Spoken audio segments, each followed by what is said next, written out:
नमस्कार दोस्तों, कैसे हैं आप सब। उम्मीद करता हूं बहुत अच्छे होंगे। और आजकल बारिश का सीज़न चल रहा है तो शायद चाय पकौड़े का आनंद आप ज़रूर ले रहे होंगे। अच्छी बात है, लीजिए साहब, लेना भी चाहिए क्योंकि सीज़न साल में एक ही बार आता है इस तरह का, तो आनंद लेना बनता है। लेकिन साहब यहाँ तो फ़िलहाल खाना पीना भी नहीं ढंग से मिल पा रहा है, और वजह मैं आपको पहले भी बता चुका हूँ। देखिए किचन का हाल।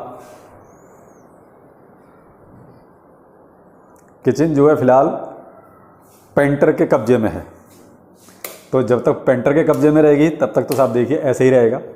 देख रहे होंगे आप मेरे पीछे सारा डेंट पेंट एक तरह से चल रहा है, तो सारा खाली पड़ा है। किचन पूरी की पूरी अस्त व्यस्त है, कुछ भी किचन में अपनी जगह पे नहीं है, सारी चीज़ें बाहर पड़ी हुई हैं।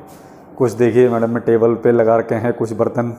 फ्रिज देखिए कहाँ पर अभी रखा हुआ है, क्योंकि अभी इसमें हॉल में भी काम होना बाकी है। और हाँ, बाकी आज मेन चीज़ है आपके लिए बिट मार्ट। इस एक्सचेंज ने लोगों को बहुत दुखी कर रखा है, थोड़ा इस पर बात करते हैं। देखिए सब, बिट मार्ट तो सबको परेशान कर रहा है। और एक्चुअली मैं आपको एक चीज़ बहुत क्लियर बताऊं कि बिट मार्ट को मैं यूज नहीं करता हूं, तो इसलिए देखिए मैं वो वाली प्रॉब्लम फेस नहीं कर रहा हूं जो आप कर रहे हैं। लेकिन हाँ, प्रॉब्लम तो प्रॉब्लम है, चाहे वो कोई फेस करे, आप फेस करें, मैं फेस करूँ। जिस चीज़ से दिक्कत है। लेकिन मेन चीज़ है कि देखिए बिटमार्ट एक्सचेंज भी छोटा नहीं है। पहले मैं थोड़ा सा आपको ब्रीफ में पहले बिटमार्ट एक्सचेंज के बारे में बताता हूँ। देखिए बड़ा एक्सचेंज है, टॉप 20 में आता है ये। आप ये कहें कि एक्सचेंज छोटा है, ऐसा नहीं है। ये टॉप 20 एक्सचेंज में आता है, और ये 2017 में जो है एक तरह से लॉन्च किया गया या बनाया गया, जो भी आप ठीक समझें। और लगभग ये मान लीजिए इसमें 5 मिलियन कस्टमर हैं, यानी जो अकाउंट होल्डर हैं बिटमार्ट में वो 5 मिलियन हैं। और लगभग ये 170-180 कंट्रीज़ में वर्क करता है, किसी न किसी रूम में। हो सकता है एक्सचेंज के रूम में नहीं, हो सकता है किसी और दूसरे रूम में, लेकिन 180 कंट्रीज़ में कहीं ना कहीं इसकी पहुंच है। लेकिन सारे एक्सचेंज तो नहीं होंगे। एक्सचेंज के साथ साथ देखिए बहुत सी सर्विस ये लोग देते हैं, तो कुछ उस तरीके से होंगे। क्योंकि मैं ये इतना नहीं मान सकता कि 180 कंट्री में ये एक्सचेंज है, ऐसा नहीं है। कुछ इसकी और जो पैरेलल जो सर्विस चलती हैं वो कुछ ये प्रोवाइड जरूर कराते होंगे। बाकी वॉल्यूम के मामले में मैंने आपसे कहा कि अपना टॉप 20 में आता है। तो देखिए एक्सचेंज छोटा नहीं, लेकिन इसमें एक प्रॉब्लम पहले हो चुकी है, और वो ही है 2021 में दिसंबर में ये एक्सचेंज हैक हो चुका है। लेकिन अभी नहीं, दिसंबर 2021 में। और उस टाइम आप ये मान लीजिए लगभग $196 मिलियन का क्रिप्टो करेंसी इसमें से चोरी हो गई थी। तो ये है साहब बिटमार्ट का हिसाब किताब, जो थोड़ा सा आपको पता होना चाहिए कि आखिर बिटमार्ट छोटा एक्सचेंज है या बड़ा एक्सचेंज है। तो देखिए मैं तो ये नहीं कहूँगा कि छोटा एक्सचेंज है, इतना का सफिशिएंट होता है। लेकिन समस्या ये है कि अगर आप एक कस्टमर को जो चीज़ चाहिए नहीं दे पा रहे, तो आपका बड़ा या छोटा होना कोई मायने नहीं रखता। अगर एक छोटा एक्सचेंज और सर्विस अच्छी दे रहा है, कस्टमर को संतुष्ट कर रहा है, तो वो ज़्यादा बेहतर है, बजाय इसके कि एक्सचेंज बड़ा है, सर्विस उसकी घटिया है। मैंने इसके आज रिव्यू भी पढ़े। क्यों? मेरे ब्लॉग चैनल पर जो है आज कंप्लेंट ज़्यादातर यही थी कि सर बिटमार्ट ने दुखी कर रखा है, किसी का हैक हो गया है, किसी का विड्रॉ रुका हुआ है, किसी का जो है बहुत पहले से कॉइन्स जो है कन्वर्ट होकर माइग्रेट होकर नहीं आए हैं। तो कहीं ना कहीं दिक्कत है। तो वो दिक्कत है। आप समस्या यहाँ पर ये भी आ रही है कि ये कस्टमर सपोर्ट पर भी रिप्लाई नहीं दे रहे। कलीग हैं वो यूज करते हैं इसको, तो मैंने उनके जरिए एक मेल डलवाया। उनके साथ भी प्रॉब्लम है कुछ, तो मैंने एक मेल डलवाया। आज उस मेल को डाले हुए लगभग ये मान लीजिए आप आज चौथा या 5वां दिन है एक्चुअली, और 4-5 दिन में कोई रिप्लाई उनकी तरफ से नहीं है।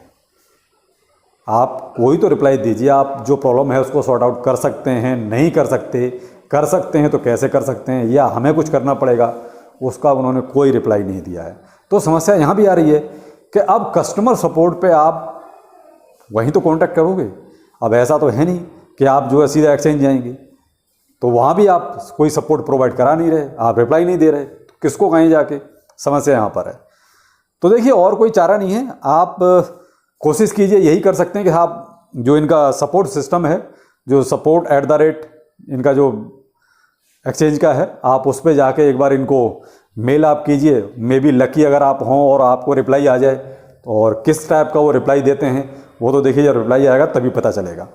मैंने एक्सचेंज के बारे में आपको बताया, प्रॉब्लम है। बाकी रिव्यू बहुत घटिया हैं, जो लोग यूज कर रहे हैं उनके रिव्यू मैंने देखे बहुत घटिया हैं। रिव्यू कोई बहुत अच्छे नहीं है एक्सचेंज के। एक्सचेंज बेशक बड़ा है, लेकिन जब सर्विस नहीं अच्छी दे रहा है तो देखिए हमारे लिए तो ख़राब है, सीधी सी बात है, ख़राब है। तो अब बाकी आप देखिए, और तो कोई चारा नहीं है, आप केवल मेल कर सकते हैं उनके सपोर्ट सिस्टम पे जाके। तो आप एक बार वहाँ मेल कीजिए और मे भी कुछ आपको रिप्लाई मिले वहाँ से। अगर रिप्लाई मिले तो आप बहुत लकी होंगे। तो मुझे तो अभी तक रिप्लाई नहीं मिला है। मैंने आपको कहा ना 4 या 5 के दिन के आसपास होने वाले हैं, लेकिन मुझे किसी तरह का कोई रिप्लाई अभी तक वहाँ से नहीं आया है। और यही चीज़ आप कर सकते हैं। और बाकी उन्होंने एक वो मैंने कहीं उनका साइट पर ही देखा है कि आप अगर वो लॉगिन नहीं कर पा रहे हैं तो आप अपने सिस्टम को, यानी जो भी आपका मोबाइल वगैरह आप जो इस्तेमाल करते हैं उसको अपडेट कीजिए, उसके बाद दोबारा से लॉगिन कीजिए। और मे बी अगर फिर भी नहीं होता है तो हो सकता है कि उनका सिस्टम ही डाउन हो। तो भाई ठीक है, घंटे 2 घंटे के लिए ये चीज़ समझ में आती है कि सिस्टम डाउन है, लेकिन ऐसा नहीं है कि वो आप 2 4 5 दिन के लिए सिस्टम डाउन हो जाएगा। भाई वो तब होता है कि ठीक है आप एक्सचेंज में किसी तरह का अपग्रेड कर रहे हैं तो समझ में आता है कि साहब वो हो सकता है कि हफ्ता भी लग जाए, 4 दिन भी लग जाएं या 15 दिन भी लग जाएं, लेकिन वो उस सिचुएशन में होता है कि अपग्रेड। तो वो देखिए लंबा प्रोसेस है। लेकिन इस तरह की प्रॉब्लम एक्सचेंज अगर सॉर्ट आउट नहीं कर रहा है तो देखिए फिर एक्सचेंज ही ख़राब है। और बेहतर है कि आप अगर कोई और ऑप्शन देखें तो ज़्यादा अच्छा है। ये मेरा ओपिनियन हो सकता है, आपको अगर ठीक लगता है तो आप कीजिए वहाँ पर, नो प्रॉब्लम। लेकिन अगर आपको लगता है कि ये सर्विस नहीं दे रहा है अच्छी तरीके से और हमारी प्रॉब्लम्स को सॉर्ट आउट नहीं कर रहा है, तो मैं तो आपको यही सलाह दूंगा कि आप जो है कोई दूसरा ऑप्शन देखें। बहुत एक्सचेंज है, इससे तो अच्छा है कि आप बाइनेंस को यूज कर लो। तो बेहतर ये है कि आप जो है बाइनेंस यूज करो, वो ज़्यादा बेहतर है। कम से कम उसका सपोर्ट सिस्टम काम तो करता है, क्योंकि मैं यूज करता हूँ इसलिए। अब ये भी नहीं कि मैं यूज करता हूँ तो और मुझे आज तक ऐसी कोई एक तो प्रॉब्लम आई नहीं है। और अगर कभी आई भी है, एक बार एक विड्रॉल की प्रॉब्लम आई थी थोड़ी सी, तो वो मेरे पास इसका मैंने मेल डाला, उसका दूसरे ही दिन उसका जवाब आ गया, तो ठीक है मेरी प्रॉब्लम सॉल्व हो गई। तो बाकी मैं जो यूज करता हूँ, देखिए मैं बाइनेंस को यूज करता हूँ, वजीरेक्स यूज करता हूँ, सन क्रिप्टो यूज करता हूँ और हॉटबिट को यूज करता हूँ। हॉटबिट बेक और ट्रस्ट वॉलेट। हॉटबिट केवल मैं इसलिए इस्तेमाल करता हूँ कि उस पर लॉन्च होते हैं कॉइन तो जल्दी आ जाते हैं, और उस पर मैं ज़्यादा इन्वेस्टमेंट मैंने उस पर नहीं डाल रखा है। देखिए मैं उस एक्सचेंज को भी बहुत अच्छा नहीं समझता हूँ हॉटबिट को। उस पर मैं वही अपना एक तरह से प्रैक्टिकल के लिए $1, $2, $2.5, $3, मैंने उसमें कोई ये कहूँ कि बहुत ज़्यादा इन्वेस्टमेंट लगा रखा है हॉटबिट पे, ऐसा नहीं है। वो सिर्फ ऐसे ही मज़े में हॉटबिट रखा हुआ है। तो मैंने आपको यही बता दिया मैं कौन कौन से एक्सचेंज या वॉलेट इस्तेमाल करता हूँ। बाकी आप देखिए आप कौन सा इस्तेमाल करना चाहते हैं। बाकी देखिए बिटमार्ट के बारे में रिव्यू अच्छे नहीं है और मैं भी उसको ठीक नहीं मानता। क्यों? क्योंकि जो लोग इस्तेमाल कर रहे हैं वो परेशान हैं। तो जब हम दुखी हैं, परेशान हैं, तो फिर ऐसी चीज़ का इस्तेमाल करना क्यों? कॉन्टैक्ट आप उसको, कॉन्टैक्ट सपोर्ट जो उसका सिस्टम है आप वहाँ पर कर सकते हैं, और कहीं कोई चारा नहीं है।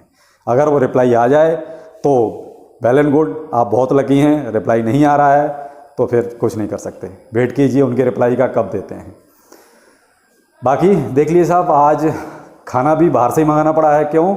आप किचन देख रहे हैं, आज खाना बनने की पोजीशन में नहीं था, तो आज खाना भी बाहर से। और बच्चे तो ये चाहते हैं कि किचन ऐसे ही रहे।